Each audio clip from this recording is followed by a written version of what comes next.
বরখাস্তকৃত major general Ziaul Hasan সহ মোট ৮ জন police কর্মকর্তাকে এখানে উপস্থিত করা হয়েছিল। এর মধ্যে শুধুমাত্র মেজর জেনারেল জিয়াউল হাসানই সামরিক কর্মকর্তা। তাদেরকে ২৭-১০ তারিখে এই ট্রাইব্যুনাল থেকে গ্রেপ্তারি পরোয়ানা এবং প্রোডাকশন ওয়ারেন্ট দুটো আদেশ আলাদা আলাদাভাবে হয়েছিল। তার প্রেক্ষিতে তাদের গ্রেপ্তার করে আজকে আদালতে উপস্থিত করা হয়। আজকে আদালতে উপস্থিত করার পরে এই ৮ জন ব্যক্তির ব্যাপারে তদন্ত সংস্থার কাছে প্রাপ্ত যে সমস্ত তথ্য উপাত্ত এসেছে সেগুলো আমরা আদালতের সামনে উপস্থাপন করেছি।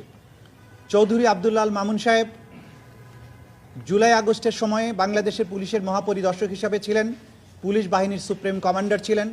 তার নেতৃত্বে গোটা বাংলাদেশের ৫৬,০০০ বর্গমাইল জুড়ে নিরস্ত্র নিরীহ ছাত্র জনতার উপরে নির্বিচার গুলিবর্ষণ করে প্রায় ২ সহস্রাধিক ছাত্রকে হত্যা এবং ২৫ সহস্রাধিক মানুষকে আহত এবং পঙ্গু করা বা চিরস্থায়ীভাবে